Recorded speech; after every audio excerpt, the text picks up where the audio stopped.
Excelente, chicas. Entonces estábamos hablando de la parte de gestión de capital humano, estábamos hablando también de la tarea con la parte de LinkedIn y el primer gran reto, ¿no? A ver quién logra más contactos en LinkedIn. Muy bien. Bueno, también lo que quiero comentar es sobre el clima laboral. Al final del camino, todos los que hemos estado en algún trabajo, hemos desarrollado, hemos tenido la oportunidad de estar en un clima laboral. Aquí, a grosso modo, chicas, alguien que quiera compartir, por ejemplo, el clima laboral se puede medir, es qué tanto se comparten información los miembros, qué tanto hay de chismes o no hay de chismes, porque cuando no hay buena información existen chismes en las organizaciones. ¿Qué tanto tienes las mismas oportunidades que en el caso, por ejemplo, que los varones? ¿Qué tanta equidad de género existe en tu trabajo? ¿Qué tanta oportunidad de tener un mejor salario tienes? Etcétera, etcétera, etcétera, etcétera. ¿O qué tan cómodo o cómoda estás alrededor de las cosas que te encomiendan?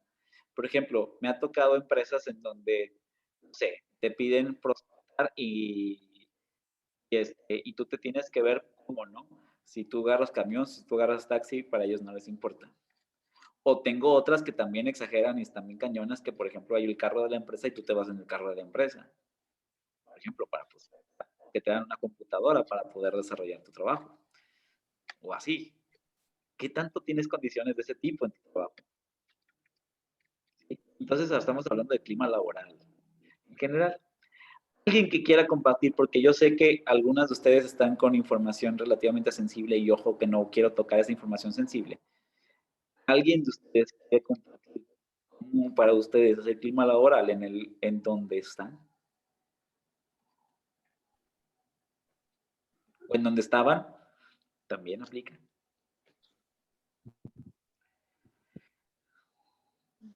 ¿No? No quiero que salga público lo que me pasó, ¿no?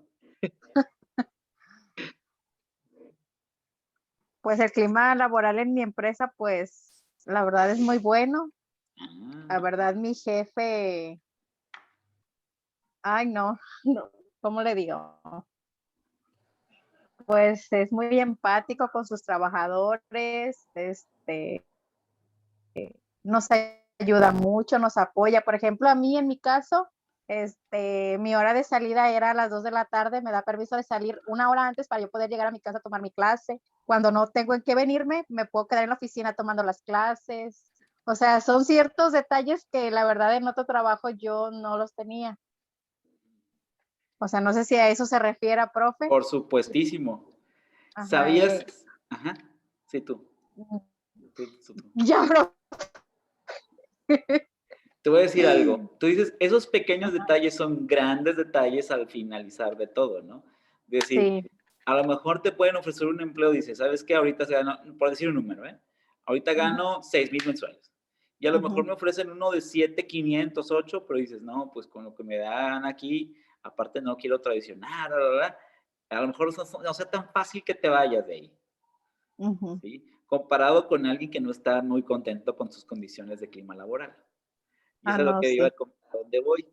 Muchas veces las Yo personas... creo que, yo creo que también depende de los lugares en los que estás trabajando, porque, por ejemplo, en mi caso es muy difícil trabajar así como dice Liliana, porque no solamente dependes de tus jefes, sino de todo un pueblo. Y para darle gustos a todos, pues está bien difícil. Un día puedes estar trabajando de maravilla, haces todo perfecto, pero si ya llega una persona y ya te descuadriló todo, ya valió el día. Ya va. Exacto. El origen de tu expuesto era porque era una condición de clima laboral complicado. Tú Sí, decías. veces está bien, es irregular, o sea, porque un día está todo perfecto y otro día está todo de cabeza y hay que volver a estructurar y cuando se supone que ya se está estabilizando, llega otro bajón o otro subión y, o sea, es un descontrol. Pero ahora piénsalo internamente. Esa es la parte del externo, va. Eso no lo puede dominar y está, pues es complicado, pero es el sector que elegiste. Ahora la parte interna. Hay una serie de preguntas, hay un cuestionario que o puede motivar a ustedes para pensar que qué buen lugar están o te puedes motivar mucho de decir en dónde estaba, ¿no? Y cuando cuando vean ese cuestionario en PDF, que ahí está también en Moodle, y si no, me lo dicen inmediatamente para dárselos, se van a encontrar de un montón de cosas. Por ejemplo, híjole, voy a ser bien directo. ¿Qué tantas oportunidades de desarrollo, Rosy, tenías? ¿Qué tanta equidad laboral? ¿Qué tanta violencia no tenías? ¿Qué tanto, oportunidad de desarrollo? Muchas cosas, capacitaciones, etcétera, etcétera. Profe, Ajá. Sí, Luz. yo en mi caso, considero que el clima laboral es bueno. De repente, por la presión, como en todos los bancos, pues es mucha. Sin embargo, en cuanto a cuestión de clima laboral es muy bueno porque, por ejemplo, todo el tiempo nos tienen certificándonos en ciertos productos que saca el banco, o sea, todo el tiempo nos está innovando. En cuestión de crecimiento dentro de la empresa, pues todo va a depender de ti, ¿no? Qué tan proactivo, qué tan entregado eres a tu trabajo o qué dinamismo llegas a utilizar, ¿no? Luz, ¿estás manejando? Ahorita me paré. Ah, ok. Sí, no, dije, nunca voltees a la cámara estando manejando. No, Sí, no. Me sí. estacioné para dar mi punto, mi humilde opinión. No, perfecto, qué bueno, perdón, me estaba estresando. Dije, no vaya a pasar. No, ahorita me paran de movilidad, ¿no? Sí, ¿no? No, nada más quería comentar esa parte de que, pues sí, trabajar en un banco es difícil si no estás acostumbrado a presión, definitivamente, pero las oportunidades dentro de ahí en cuanto a sueldos muy bueno, prestaciones son súper buenísimas, de repente los chismes como en todos los trabajos es lo que tienes que aprender a lidiar, ¿no? O que de repente tienes que aprender a trabajar también la frustración que trae el cliente y que de repente te la quiere dejar, ¿no? Hay que tener suficiente inteligencia emocional para saberlo trabajar, pero el clima, le digo en sí, muy bueno porque sí tenemos distintas prestaciones y el desarrollo profesional también es amplio. Yo creo que estoy completamente de acuerdo contigo. Inclusive hay bancos que salen en la lista de Best Place to Work, ¿sí? De los mejores lugares para trabajar. De Entonces, hecho, BBVA salió ahí. excelente. ¿Estás en Vancomer? Ajá. Soy usuario de Vancomer y estoy bien contento, pero luego platicamos de eso. Sí, la parte de tecnología de internet me pone muy contento.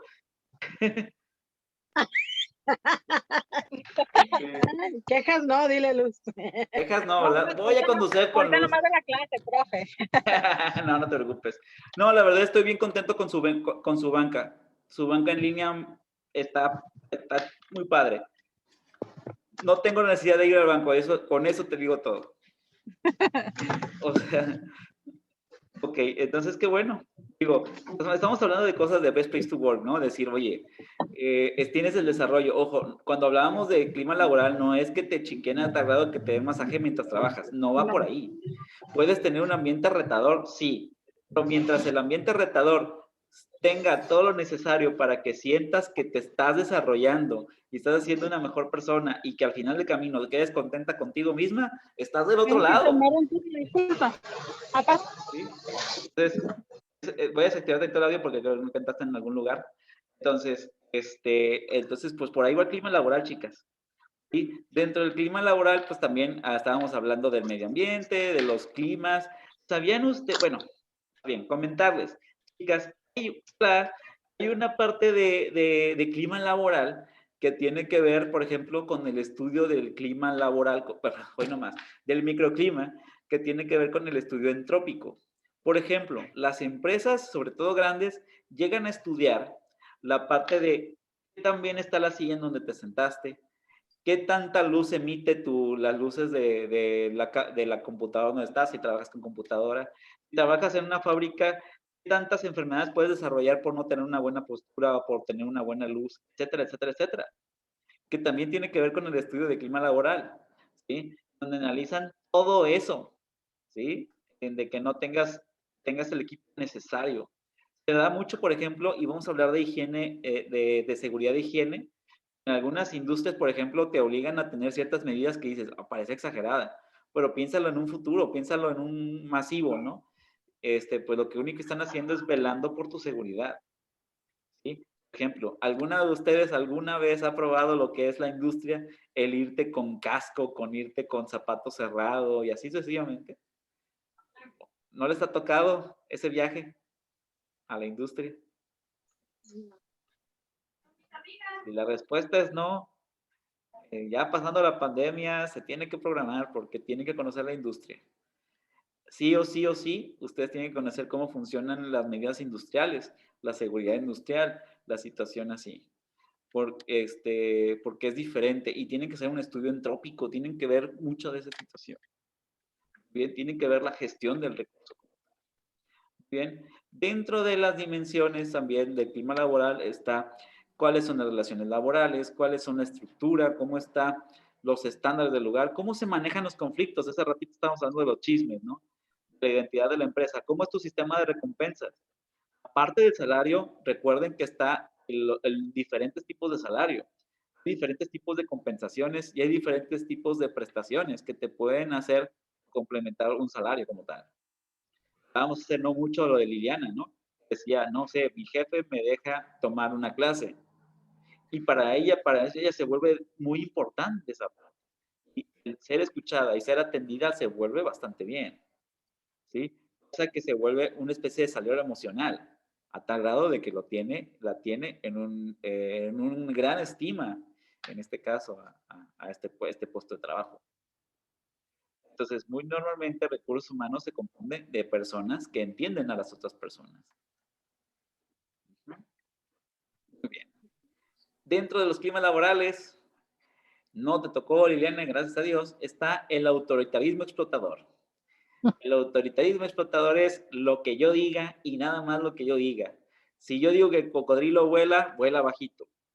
Son estas personas que lo que se dice se hace, ¿no? Y dentro de las áreas de recursos humanos, imagínate qué complicado para recursos humanos cuando la empresa se comunica así, cuando es un autoritarismo explotador, ¿no? Lo que dice el representante es lo que se hace.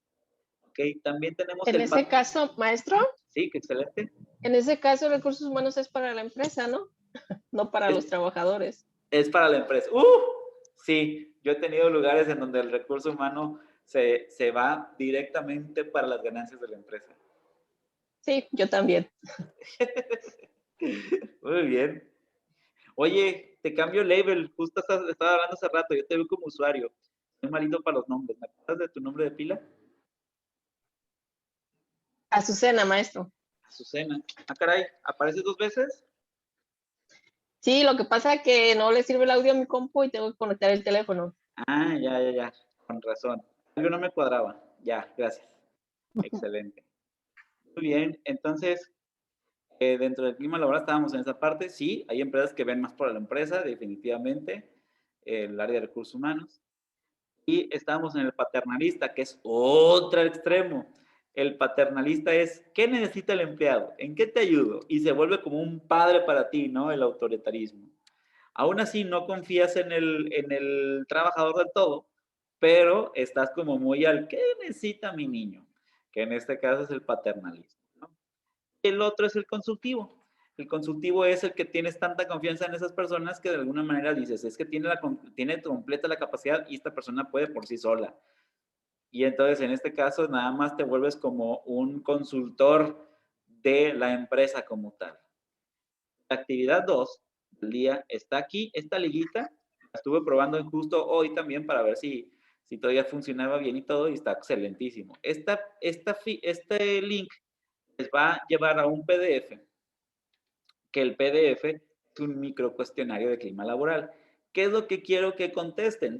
Más bien, ¿qué es lo que quiero que muestren? Solo las respuestas. Solo las respuestas y que hagan una sumatoria de los puntos que obtuvieron. Ahí mismo está como si fuera un test de revista, pocas palabras. ¿Sí? Es como un test de revista. Ya bien sea de su trabajo actual, de su trabajo anterior, o si no han trabajado, háganlo de algún lugar en donde están teniendo la parte laboral, por así decirlo, aunque no reciban pago. ¿Sí? Bien puede ser no de la casa como tal, pero a lo mejor si estás en un club de ajedrez, o si estás en el club de algo, o estuviste en algún club de algo, ahí hazlo. ¿Vale? Entonces, ahí va la segunda actividad del día de hoy. Y en la último gran bloque, vamos a hablar también del capital humano, aunque nos vamos a adentrar un poquito. Cuando hablamos del capital humano, vamos a hablar de 3 autores. El primero es este joven que es Becker. ¿Sí? El chavo que es Becker hablaba un poquito sobre el entorno laboral y la fertilidad dentro del trabajo para tener unas condiciones de trabajo ideales. Él hablaba que de alguna manera u otra era súper importante en el capital humano la educación. E inclusive manejamos fórmulas matemáticas para calcular eso. Por ejemplo, él decía, me voy a saltar un poquito la diapositiva, me voy por acá, que una persona sin formación produce mucho menos que una con formación. Eso está como lo obvio, ¿no? Pero también de alguna manera lo que sucede más bien es una curvatura, en donde la persona sin formación produce más una persona que está formándose, pero que cuando ésta se termina de formar, produce más que el que nunca se ha formado. No sé si me doy a entender. Por ejemplo, ustedes que ahorita están estudiando la licenciatura en administración, muy probablemente produzcan o les cueste más trabajo producir lo mismo que tus compañeros de trabajo. Si te has sentido y estás en esa situación. Pero muy probablemente cuando termines de estudiar estarás acostumbrada a un ritmo más elevado y con conocimientos que te dará una mejor postura laboral. Y es a lo que le apostaba, en este caso, Becker, con su teoría de capital humano en 1983, en donde económicamente las empresas calculaban decir, ¿sabes qué? Yo instruyo a mi personal sacrificando un poco de mis ingresos para que cuando después de cierto tiempo que termine de hacer esto, de alguna manera me regresen utilidades. ¿Quieren un ejemplo para que lo puedan notar? Un ejemplo en la pantalla. Si no, nos vamos de largo. Bien, con la pizarrita. Imagínate, es una línea. Alguien de aquí estudia y trabaja. Nos llega una cantidad monetaria. Por ejemplo, ¿alguien de aquí está en ventas, parte de luz? ¿Está manejando y no quiero que hable ahorita? Ajá, bien. Bueno, vamos a hacer un ejemplo, que no escucha voces. Imaginémonos que una cierta persona, de alguna manera, está vendiendo y vende el equivalente a 10,000 pesos mensuales. 10,000 mensuales. ¿Ok? Esta persona está, o fuese el promedio de ventas de todo un lugar, 10,000 mensuales. ¿Sí? Digamos que el promedio de la población de ahí es ventas de 10,000 mensuales. ¿Vale? Ok. De repente tienes una persona que de alguna manera está estudiando y trabajando. Lo que hablaba en este caso Becker es que dice, ¿sabes qué? Muy probablemente funcione así.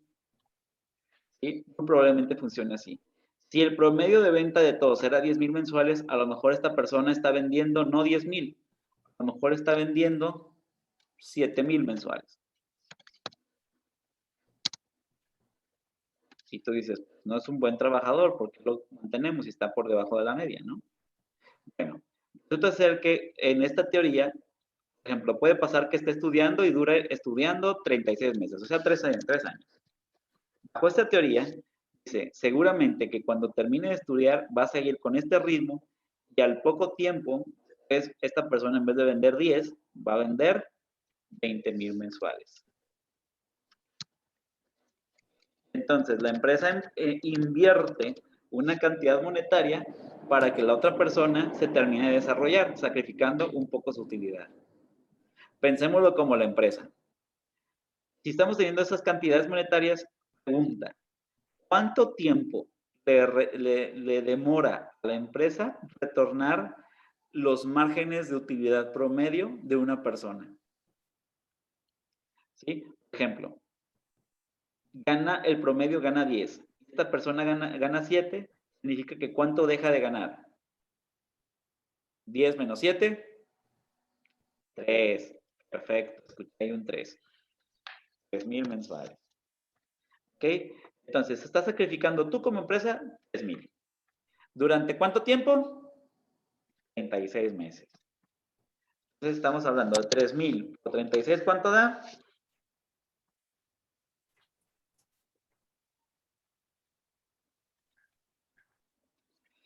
$3,000 por 36, cálculos mentales.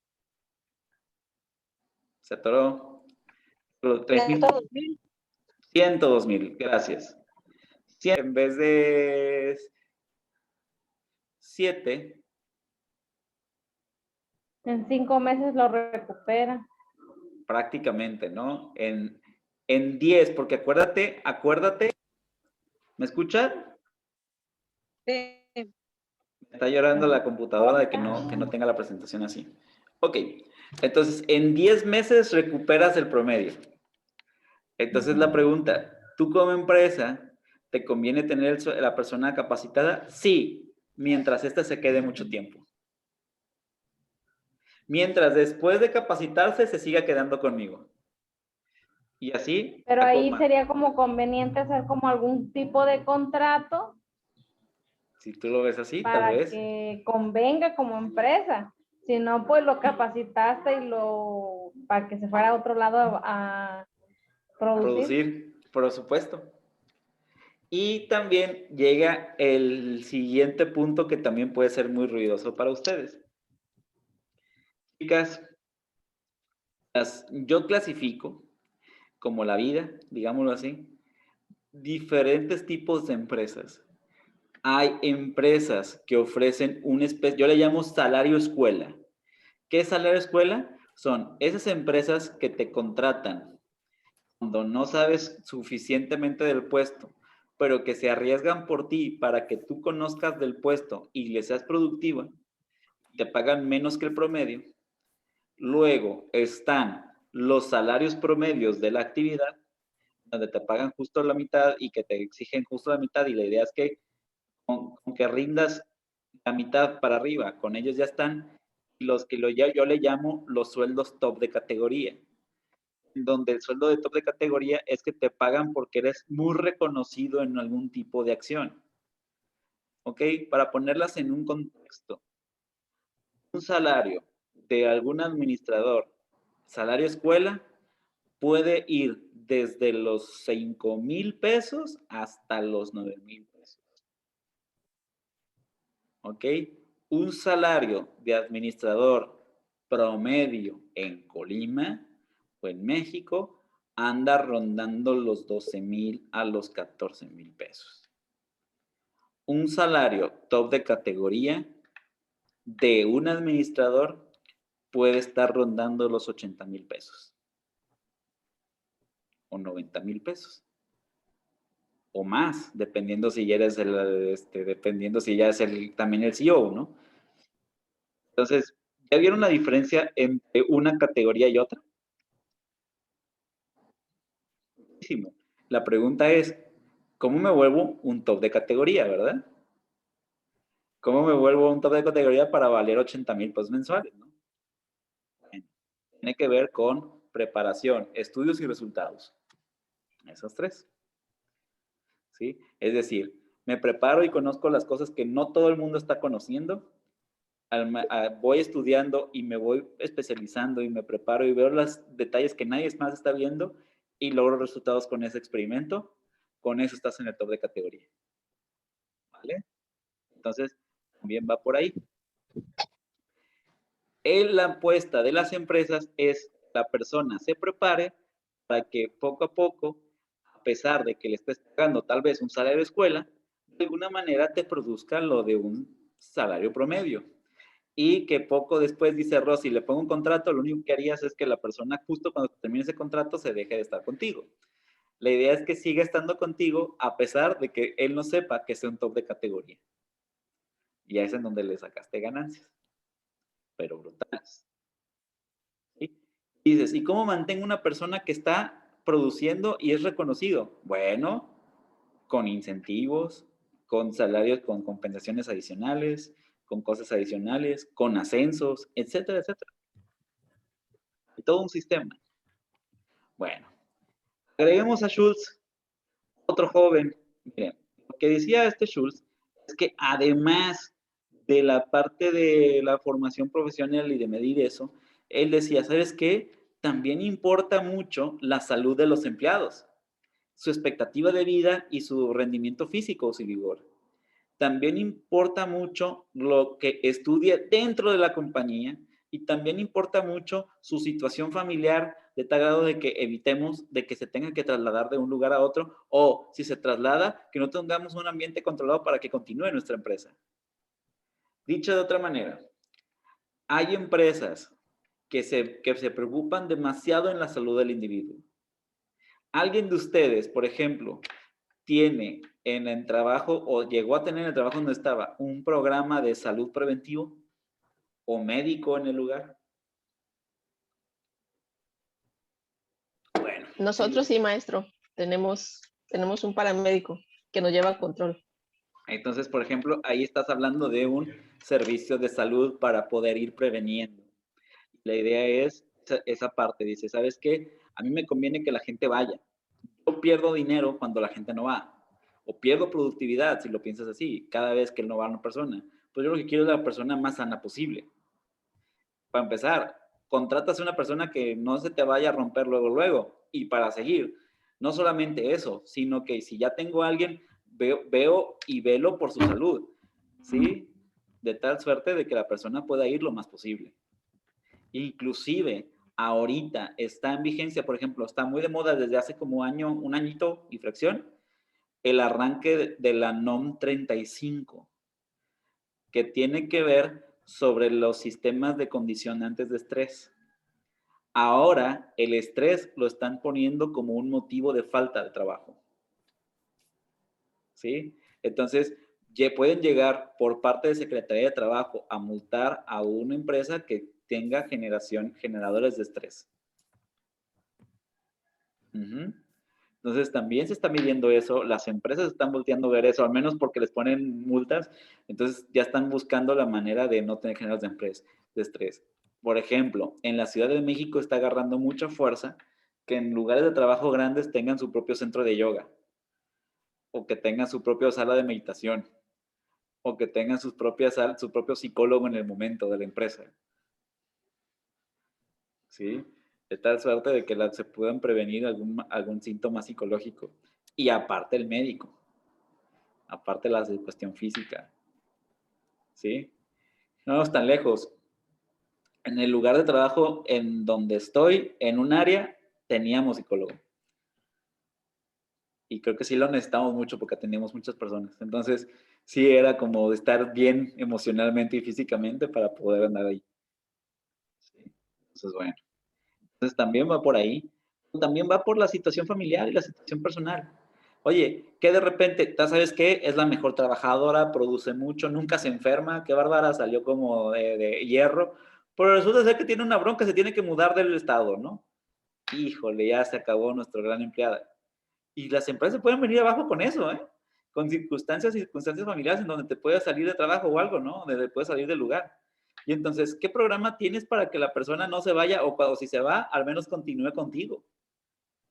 Y es ahí también lo que estuvo empezar hablando. Este cuate de Schultz dice, ¿sabes qué? ¿Cómo proteges a tus empleados de estas condiciones? Está bien interesante cómo empieza a hablar de esto y decir, ¿sabes qué? Pues empiezas a contrarrestar cosas, ¿no? Decir, ¿sabes qué? Tengo más de una sede y la persona se puede ir a otra sede y trabajar así, perfecto. En este caso, ¿la persona puede trabajar a distancia? Perfecto. ¿La persona puede hacer alguna situación? Adelante. ¿Sí? Tal suerte que de que sigues manteniendo a tu personal capaz, ¿no?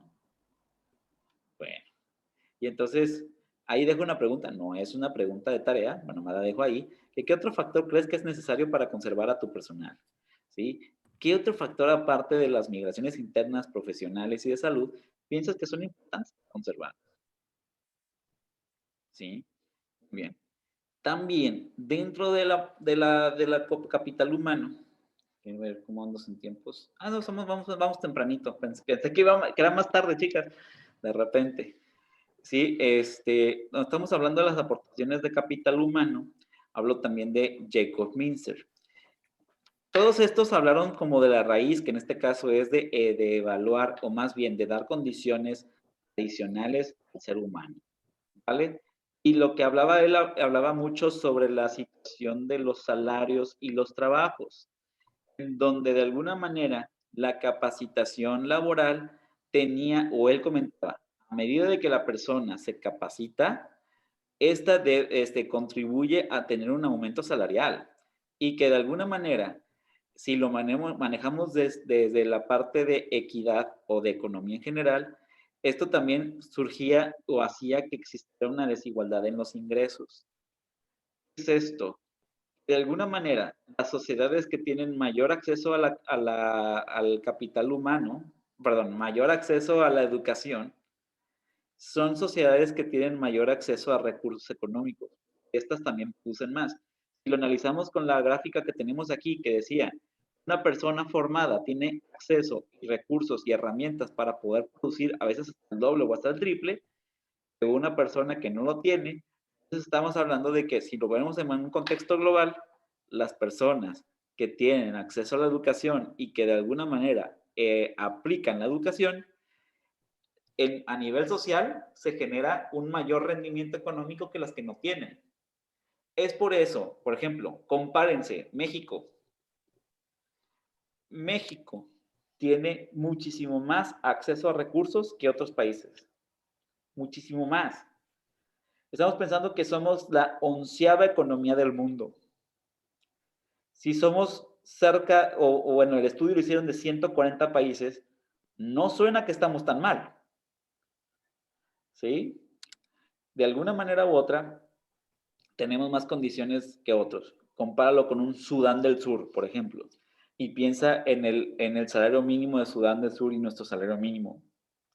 ¿Sí? Y, por ejemplo, los accesos a la educación como nosotros tenemos, que ojo, criticamos mucho nuestro criterio de educación a nivel mexicano, pero piénsalo con los accesos de educación de otros lugares. O piénsalo con los gringos. Vaya, vámonos con los grandes, va. Nuestro sistema de educación es más deficiente que el acceso que pueden llegar a algunas escuelas estadounidenses.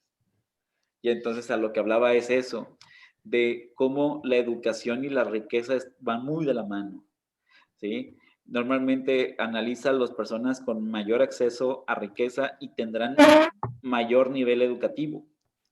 Tal vez porque tengan más acceso a educación, no porque sean precisamente más inteligentes, pero tiene por ahí.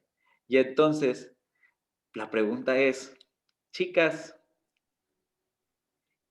¿qué tanto? Y dice, perdón, antes de hacer la pregunta, él también comentaba que contribuía esto a la brecha salarial. ¿Qué es una brecha salarial? Es decir, ¿qué tan ricos son los ricos versus los pobres? ¿Sí? Y para ponerlos en números, ¿cuánto creen que son más ricos el 20% más rico versus la 20% más pobre? ¿Cuánto creen? Pongámosle un número. Si una persona es 2 veces más rica, pues estamos hablando de que si gana 200 pesos mensuales, una y otra 100, son 2 veces más rica. ¿Vale? ¿Más 10? Un poco más. ¿50? Más, un poco menos. Del 20-20, ¿40? como un 40, ¿va? Entre el 20 más rico y el 20 más pobre. Pero si lo dijéramos entre el 10 más rico y el 10 más pobre, la cantidad puede ir a más de 120 y tantos. ¿Ok? Pero lo que quiero ir con esto es que si tú ves el nivel educativo promedio de este 20% de población, vas a encontrar que la mayoría de los que están en el top, la mayoría ya está de bachillerato concluido para arriba. En esos lugares andan ustedes, del bachillerato concluido para arriba. ¿Sí? Después licenciatura, luego maestría, luego posgrado, luego doctorado. Sí, y normalmente depende del rango de estudios también el rango salarial. No siempre, depende. Hoy hay personas con primaria que tienen empresas enormes, yo lo sé, pero no estamos hablando del total, sino del grosor. ¿Sí? Muy bien. Entonces, ahí voy.